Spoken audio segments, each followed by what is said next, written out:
ஜோதிடம் என்பது கடவுள், அப்புறம் வேதம், அதுக்கப்புறம் ஜோதிடம். விளையாட்டு அப்படி உட்காந்துட்டு இருக்கும்போது ஒருத்தருக்கு டே உனக்கு இது நடந்துணும்னு நடந்துச்சு. என் மனசில் என்ன தோணுச்சோ, உன் பையன் ஒரு பொண்ணை லவ் பண்ணிட்டு இருக்கான், எப்படி கல்யாணம் நடக்கும், அந்த லவ் பண்ண நடக்கும், அது நடக்காது அப்படின்னு சொல்லிட்டு.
வணக்கம் எஃப்எம்சிஜி டிவி ஆஸ்ட்ரோ நேயர்களே.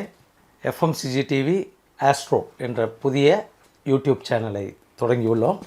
இன்று முதல் எபிசோடில் நம்முடன் இணைந்துள்ளார் ஜோதிடர் எல் ஜெயசங்கர் அவர்கள். வணக்கம் சார். வணக்கம். எஃப்எம்சிஜி டிவி அன்பு சொந்தங்களுக்கும் எனது ஜோதிட அன்பு சொந்தங்களுக்கும் எனது வணக்கத்தை தெரிவித்துக் கொள்கிறேன். சார், ரொம்ப சந்தோஷம். நம்மளுடைய தளத்திற்கு நீங்கள் வருகை தந்து நம்மளுடைய நண்பர்களுக்கெல்லாம் வருங்காலங்களில் நல்ல ஜோதிட பலன்களை நீங்கள் சொல்லணும்னு சொல்லி எல்லாம் வல்ல இறைவனை வேண்டிக் கொண்டு இன்றைய முதல் எபிசோடை உங்களை வச்சு தொடங்குகிறேன். சார், முதல்ல இருக்கிற ஒரு கேள்வியே, நீங்கள் யார், எந்த ஊரை சேர்ந்தவர்? எனது பெயர் எல் ஜெயசங்கர். நான் சேலம் மாவட்டம் மேட்டூர் டேம் என்று சொல்லக்கூடிய சிறப்பு வாய்ந்த ஊரைச் சேர்ந்தவன். பல வருடங்களாக 20 வருடங்கள் இந்திய விமானப்படையில் பணியாற்றிவிட்டு அதற்கு பின்பு அதை உருவாக்கும் HAL என்று சொல்லக்கூடிய ஒரு கம்பெனியில் பணி செய்துவிட்டு தற்போது இந்த ஜோதிடத்தில் ஆர்வம் கொண்டு 2007ஆம் வருடத்திலிருந்து ஆர்வத்தில் இறங்கியவன் அடிமையாகி போனேன். அதனால் இதை ஆராய்ச்சி செய்ய வேண்டும் என்ற காரணத்தாலேயே அதற்குள்ளே சென்று என்னது சிற்றறிவுக்கு என்பதை நான் அறிந்து கொண்டிருக்கிறேன். அதை உங்கள் மூலமாக நான் தெரியப்படுத்த விரும்புகிறேன். ரொம்ப சந்தோஷம் சார். உங்கள் பூர்வீகம் வந்து மேட்டூர் டேம், சேலம் மாவட்டம். ஸோ எல்லாருமே உங்கள் பெற்றோர்கள் தாத்தா எல்லாம் அங்கேருந்து வந்தவங்க. சேலம் மாவட்டம் பக்கத்தில் குளத்தூருங்கிற ஊரில் எங்கள் அப்பா வில்லேஜ் அட்மினிஸ்ட்ரேட்டர், அப்போ கிராம முன்சீப்புன்னு சொல்லுவாங்க. ஆமாம், அந்த சேர்ந்தவர் அவர். அதுக்கப்புறம் நான் ஒரு +2 வரையிலும் அங்கே படிச்சுட்டு அதுக்கப்புறம் ஏர்ஃபோர்ஸில் ஜாயின் பண்ணி ஏர்ஃபோர்ஸில் ஒரு 20 இயர்ஸ், அதுக்கப்புறம் வந்து HALன்னு சொல்லதில் ஒரு 19 இயர்ஸ். இதில் 2007 எனக்கு ஏற்பட்ட ஒரு சின்ன விபத்தில் சும்மா இருக்கும்போது ஏன் ஏற்பட்டது என்ற ஆராய்ச்சியை தொடங்கினேன். ஓகே. இதில் அப்போ அந்த மாதிரி ஆராய்ச்சி தொடங்கும்போது எனக்கு நிறைய விஷயங்கள் தெரிஞ்சுது. இதில் இன்னொரு விஷயம் என்னன்னு கேட்டிங்கன்னா, எப்போயுமே ஒருத்தருக்கு ஒரு ஜோசியம் வரணும்னா எங்கேயோ ஒரு இடத்துல ஒரு ஜெனட்டிக் லிங்க் இருக்கும். இப்போ எங்கள் அப்பா வந்து ஜாதகம் பார்ப்பார், ஆனால் மிகப்பெரிய ஜோசியர் இல்லை. சரி, சொந்தங்களுக்கு மட்டும் பார்ப்பார். சரி. அப்போ அவர் பக்கத்தில் உட்காந்து அப்படியே பார்த்துட்டே இருக்கும்போது என்ன அப்படின்னு சொல்லி விட்டாச்சு. ஆனால் எனக்கு எப்போ கற்றுக்கணும் ஒரு நேரம் வரும் பாருங்க, அப்போ தான் ஆரம்பிக்கும். சரி, அந்த இடத்துல எனக்கு ஆரம்பித்தது. குரு அருள் வேணும் இல்லையா சார் ஜோசியம்? இதில் என்னன்னு கேட்டிங்கன்னா, எப்படி எனக்கு இந்த இது தெரிஞ்சதுன்னா, விளையாட்டு அப்படி உட்காந்துட்டு இருக்கும்போது ஒருத்தருக்கு டே உனக்கு இது நடந்துணும்னு நடந்துருச்சு. இன்னொருத்தருக்கு இது நடக்கும்னு நடந்துச்சு. அவன் ஓடி வந்து, சார் நீங்கள் சொன்ன நடந்தது சார்னா. அப்போ எனக்குள்ளே ஒரு தோணிச்சு, அப்போ நமக்குள்ளே ஏதோ இருக்குது. கரெக்டாக தான் சொல்கிறோம், எங்கேயோ இருக்குது நமக்குள்ள என்னமோ ஒன்று. சரி. என் மனைவி கிட்ட என்ன பண்ணேன், சும்மா விளையாட்டாக எனக்கு வந்து மாரகாபி சுக்கரதசை நடக்குது, எனக்கு ஆக்சிடெண்ட் ஆகும், உயிர் போகாது, பயப்படாதுன்னு சொன்னேன். சொல்லி 1 மாதத்தில் எனக்கு ஆக்சிடெண்ட் ஆகிடுது. அப்போ எனக்கு என்ன தோணுச்சுன்னா, சரி நம்மக்கிட்ட ஏதோ இருக்குது. அப்போ ஆரம்பித்தது அப்படியே போய் போய் போய் போய் போய் போய் போய் கொஞ்சம் கொஞ்சமாக போய் இன்றைக்கி இங்கே வந்து உட்காந்துருக்கேன். அவ்வளோதான் சிம்பிள். ரொம்ப ரொம்ப சந்தோஷம் சார். ஏற்கனவே உங்களை பல சேனல்களில் ஜோசியம் சொல்கிறதுக்கெல்லாம் கூப்பிட்டாங்க. இருந்தாலும் நீங்கள் வந்து அந்த வாய்ப்புகளை அன்றைக்கி ஏற்கலை. என்னோட வேண்டுகோளை ஏற்று நம்மளுடைய நண்பர் விஜய் வாசுதேவன் அவர்களுடைய வார்த்தைக்கும் ஏற்றுக்கொண்டு இந்த எஃப்எம்சிஜி டிவி ஆஸ்ட்ரோ சேனலுக்கு வருகை தந்திருக்கீங்க. முக்கியமான கேள்வி சார். ஏன்னா முதல் தடவையாக ஒரு ஆஸ்ட்ரோ சேனலை தொடங்கும் போது அஸ்ட்ராலஜி ஜோதிடம் என்பது பலர் இது டுபாகூர் அப்படின்னு சொல்லி அவங்க பாஷையில் சொல்லுவாங்க. அதெல்லாம் ஒன்றும் இல்லைன்னு. ஆனால் பலர் வந்து சார் அது ஒரு மேத்தமெட்டிக்கல் சயின்ஸ்னு சொல்கிறாங்க. ரிஷிகள் கொடுத்தது இது. அதனால இன்றைக்கி பேசிக்கிட்டு இருக்கோம். டிவி இதெல்லாம் இருக்கிறதுனால பேசுகிறோமே ஒழிய இது வந்து அனாதி காலத்தில் இருந்து இருக்கிற ஒரு சப்ஜெக்ட், மேத்தமெட்டிக்கல் சப்ஜெக்ட், பெரிய சயின்ஸ், விஞ்ஞானம் அப்படின்னு சொல்கிறாங்க. அது சம்பந்தமாக உங்களுடைய கருத்தை நீங்கள் பதிவு செய்யுங்க சார்.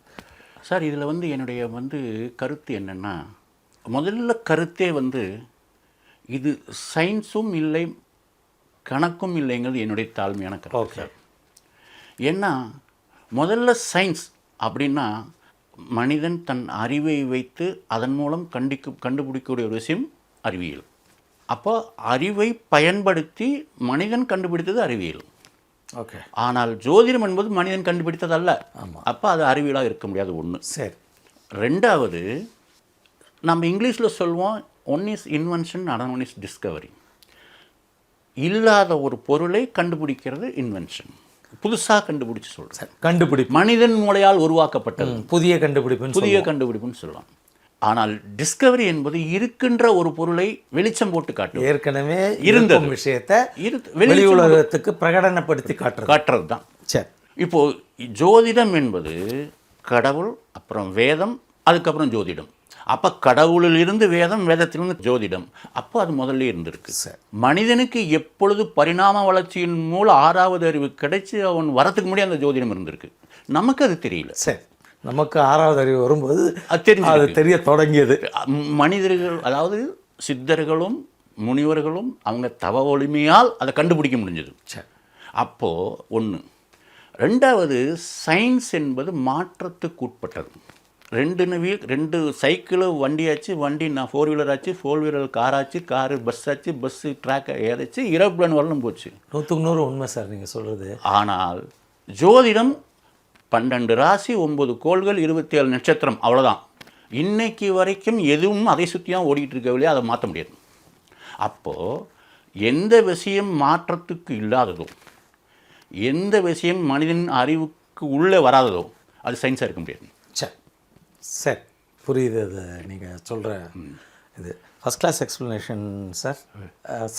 சயின்ஸுன்னு சொல்கிறவங்களுக்கு கூட கரெக்டாக இருக்குமோன்னு நினச்சிக்கிட்டு இருந்தேன். இப்போ நீங்கள் சொன்ன விளக்கத்துலேருந்து எல்லாத்துக்கும் அப்பாற்பட்டது இது அப்படிங்கிறது எனக்கு புரியுது. அதாவது சார், இப்போ ஒரு சயின்ஸுங்கும்போது அது சயின்ஸ் கோப்பர்னிக்கஸும் கலீலியோவும் கண்டுபிடிச்சது இருந்தது தானே, வெளியே இல்லாத ஒன்றும் புதுசாக கண்டுபிடிக்கல. ஆமாம். அப்போ அது சயின்ஸ் இல்லை, நிச்சயமாக இல்லை. அப்போ வந்து இருந்த ஒன்றை வெளி உலகம் கொண்டு வந்திருக்காங்க. த ஃபஸ்ட் பிரின்சிபல் அங்கே அப்ளூவ் ஆயிடுச்சு. செகண்டு, அன்னைக்கு இருந்த அதே உலகம் அப்படித்தான் இருக்குது, இன்றைக்கு வரைக்கும் மாறலை. மாறலை. அப்போ அது எப்படி சயின்ஸாக இருக்க முடியும்? இல்லை. என்னை பொறுத்தவரை ஜோதிடம் என்பது அறிவியல் இல்லை, ஆனால் மனிதன் தன் அறிவை வைத்து ஜோதிடத்தை கண்டுபிடிச்சான். இருக்கிறதுங்கன்னு ஒன்று. அவ்வளோ. Okay sir. இது ஜோதிடத்துக்கு வாயிலேருந்து சொல்கிற வார்த்தைகள் எல்லாம் வந்து கரெக்டாக வரணும், குரு அருள் தேவை அப்படின்னு சொல்கிறாங்களே, அதை பற்றி உங்களோட விளக்கம் என்ன சார்? அதாவது சார், இப்போது சமீப காலமாக இந்த ஜோதிடத்துறையின் அபரீதமான வளர்ச்சி. முதல்ல வந்து ஒரு சமுதாயத்துக்குமே ஒரு இனத்துக்கு மட்டுமே குறிப்பிடப்பட்டிருந்த ஒரு ஜோதிடம் இன்றைக்கி எல்லாரும் படிக்க ஆரம்பிச்சிட்டாங்க. சரி. எல்லாரும் அப்படி தெரிஞ்சுக்கணும்னு ஆசைப்படுறாங்க. அப்போது இவ்வளவு அபரீதமான வளர்ச்சியை பொய்ன்னு இருந்தாலும் எத்தனை பேர் கற்றுக்க மாட்டான். நிச்சயமாக. இது ஒரு பொய்யான விஷயமாக இருந்திருந்தாலோ, நம்பிக்கை இல்லாத விஷயமாக இருந்திருந்தாலோ இத்தனை பேர் படிக்க மாட்டாங்க. ஆக யாரெல்லாம் பொய்ன்னு சொன்னாங்களோ, யாரெல்லாம் மறுத்தாங்களோ, அவங்களுடைய கூற்று பொய்ன்னு நிரூபிச்சிருக்கு இந்த வளர்ச்சி. ஓகே. இதில் இன்னொரு விஷயம் என்னென்னாக்கா, there is a difference between development and change. இங்கே வந்து ஜோதிடத்துறை வளர்ச்சி அடைஞ்சிருக்குதே ஒழிய ஜோதிடத்தில் எந்த மாற்றமும் இல்லை. இதை நம்ம தெளிவாக புரிஞ்சுக்கணும். எகைன் மாறாதது. அதில் இருக்கிறது எல்லாம் அப்படியே தான் இருக்குது. ஆமாம், ஆனால் மாறாத நம்மளுடைய மனநிலைக்கு தான் மாற்றங்கள். அப்போ மாறாதது சயின்ஸ். மாற்றம் இருந்தால் தான் சயின்ஸ், மாறாதது சயின்ஸ் இல்லை. இந்த விளக்கம் சொல்லலாம். ரொம்ப அருமையாக சொன்னீங்க. இப்போது பல பேர் ஜோதிடத்தை ரொம்ப நம்புகிறாங்க. பல பேர் நம்ப ஆரம்பித்ததுனால அது சும்மாப்பா இஷ்டத்துக்கு புழுவாங்க, இல்லை நீ போனேன்னா நீயே உன் வாயை வச்சு கேள்விகளை கேட்டு நீ உளறதை வச்சு உனக்கு பதில் சொல்லுவாங்க அப்படிங்கிற மாதிரியான கருத்தெல்லாம் நிலவுது. இதுக்கு காரணம் இப்போ ஒரு டாக்டர் தொழில் கூட எடுத்துக்கோங்களேன். நல்ல டாக்டர்னு சில பேர் வாங்குறாங்க. சில நல்ல டாக்டருக்கு நேரம் சரி இல்லாமல் மக்கள் வரத்துக்கு கூட பெரிய வாய்ப்பு கிடைக்கலாம். ஆனால் அவர் உண்மையிலேயே வாய்ப்பு கிடைச்சா அவர் பெரிய ஆள். ஒவ்வொருத்தருக்கும் ஒவ்வொரு நேரத்தில் தான் கிடைக்கிது அந்த வாய்ப்பை. அதை வந்து நீங்கள் ஜோதிட ரீதியாக எப்படி நினைக்கலாம் சார்? இப்போ இது இந்த இடத்துல நீங்கள் நல்லா கவனிக்கணும். 140 கோடி மக்களில் எத்தனை கோடி பேர் ஜோசியராக இருக்காங்க? ஏன் எல்லாராலும் படிக்க முடியல? ஒரு கேள்வி. சரி, இத்தனை பேர் படிச்சுட்டானே, இவ்வளவு பேரும் சக்ஸஸ்ஃபுல் ஜோசியராக இல்லை. அப்போ என்ன? ஜோதிடம் கற்றுக்கிறதுக்கு உனக்கு ஒரு விதி இருக்கணும். இருந்தால் தானே ஜோதிடம் கற்றுக்க முடியும். அந்த ஜோதிடத்தை கற்றுக் கொடுத்துட்டு நீ சொன்னால் பழிக்கணுங்கிறதுக்கு ஒரு விதி இருக்கணும். சரி, இது இருந்தால் மட்டும்தான் ரெண்டும் நடக்கும். எனக்கு தெரிஞ்சு அஸ்ட்ராலஜியில் பிஹெச்டி வாங்கினவர் ஜோசியம் சொல்ல முடியல. பிஹெச்டி வாங்கியிருக்கார். எனக்கு ஃபோன் பண்ணி கேட்குறாரு, சார் நான் எம்ஏ எம்ஃபில் பிஹெச்டி வரல முடியும் சார், என்னால் ஜோசியம் சொல்ல முடியல சார், ஜாதகத்தை எடுத்தாவே கை நடுங்குது சாருங்கிறார். ஆனால் அதான் படிச்சிருக்காரு. நான் வந்து படித்தது வெறும் பிகாம், +2 முடிச்சுட்டு பிகாம். ஜோதிடத்தை புக்கை வாங்கி படித்தது. நான் அவருடைய ஜாதகத்தை கேட்டு அவர்கிட்ட இது இருக்கா இப்படி அவருக்கு எக்ஸ்பிளைன் பண்ண சார் எப்படி சார் அங்கே உட்காந்து இங்கே ஞாபகப்படுத்தி கேட்குறீங்கன்னு கேட்குறாரு. அவர் முன்னாடி வச்சுக்கிட்டு நான் கேட்குற கேள்விக்கு நான் ஃபோனில் சொல்கிறேன், உங்களுக்கு இப்படி இருக்கா சார் உங்கள் ஜாதகத்துலன்னு கேட்குறேன். அவர் சொல்கிறாரு, ஆமாம் சார் எப்படி சார் அங்கே உட்காந்து இங்கே சொல்கிறீங்கிறார். அவர் முன்னாடி இருக்கிறது அவர் கண்ணுக்கு தெரியல. சார் இது எனக்கு படித்தவர். ஏன்னு கேட்டிங்கன்னா இந்த இறைவன் சம்பந்தப்பட்ட ஒரு விஷயம் இது எல்லார் கண்களுக்கும் புலப்படாது. புரியுதுங்களா? ஜாதகத்தை எடுத்து கையில் பார்த்த உடனே சில மனசில் தோணிடும், ஆனால் வெளியில் சொல்ல மாட்டோம். சில விஷயங்கள் சொல்லுவோம். அப்போது ஜோதிடம் கற்றுக்கணும்னால் இறைவன் எல்லாம் கற்றுக்க முடியாது சார். இது என்ன ஆடித்தனமான கருத்து? கற்றுக்கவும் முடியாது, ப்ராக்டிஸ் பண்ணவும் முடியாது. ஜோதிடம் என்பது அதனால தான் சில பேர் இறைவன் அருள் இல்லாமல் ஜோதிடம் கற்றுக்க முடியாது சார். 1, கற்றுக்கிட்டு அவங்களால சொல்ல முடியாது. 2, சொன்னீங்கன்னா பழிக்குமாங்கிறது கேள்விக்குறி. சிம்பிளாக சொல்லணும் சார், அனுமானிப்பவன் ஜோதிடன், தீர்மானிப்பவன் இறைவன். அப்போது நீ சொல்கிறது நடக்குமா வேண்டாங்கிறத முடிவு பண்ணுறவன். அப்போ உங்களுக்கு அந்த பலத்தை அவர் கொடுக்கணும். அப்போ தான் நீங்கள் சொல்கிறது பழிக்கும். புரியுதுங்களா? இப்போது நான் ஒரு 10 விஷயம் சொல்லி 5 விஷயம் நடந்தால் நான் மிகப்பெரிய ஜோசியன். 10 சொல்லி 5 நடந்தால் பெரிய சக்ஸஸா சார்? மிகப்பெரிய ஜோசியன். 5 50% சொன்னாவே மிகப்பெரிய ஜோசியன் வந்தாலே மிகப்பெரிய ஜோசியன் இல்லைங்களா? அப்போ அந்த அளவுக்கு இருக்கும் பொழுது நாம் வந்து மேத்ஸ் கால்குலேஷன் போட்டோம் பர்ஃபெக்டாக இருக்குன்னு கணிக்க முடியாது சார். சார் ராமானுஜன் ஐயாவே வந்து உட்காந்து கணித்து இந்த செகண்டில் நீ இறந்து விடுவா என்று சொன்னாலும் இறைவன் இல்லாமல் நீங்கள் இறக்க முடியாது. அவர் முடிவு பண்ணும் இல்லையா? அப்போ அந்த செகண்டை கணிக்கிறது யார்?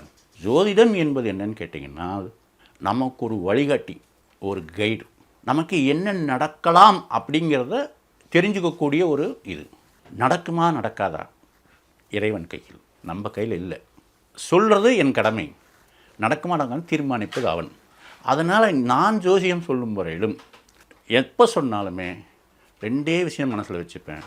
சொன்னது நடந்தால் அவன் செயல், நடக்கலையா அவன் செயல். என்னை சொல்ல வைக்கிறது நீங்கள்.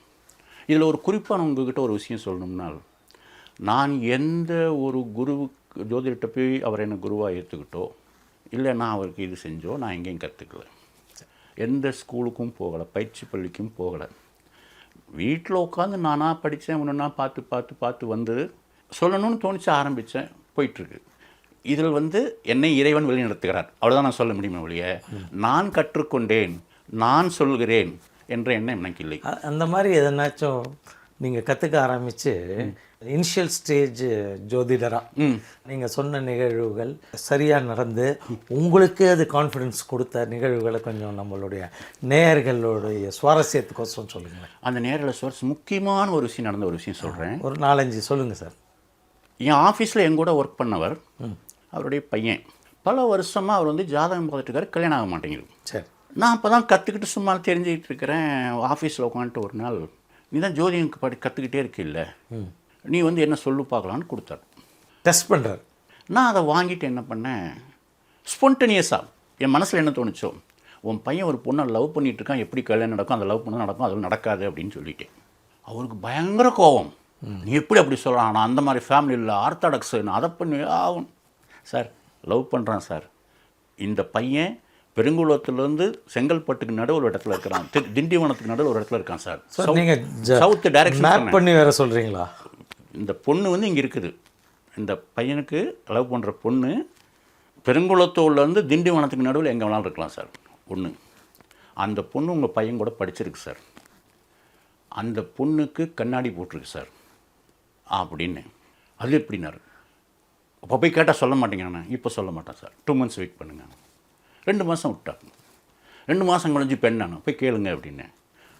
அதுக்கு நடுவில் அவருக்கு 2 பேர் ஜாதகம் வந்திருக்கு. அவர் கேட்டால் அவங்க ஒத்துக்க மாட்டேங்கிறான்.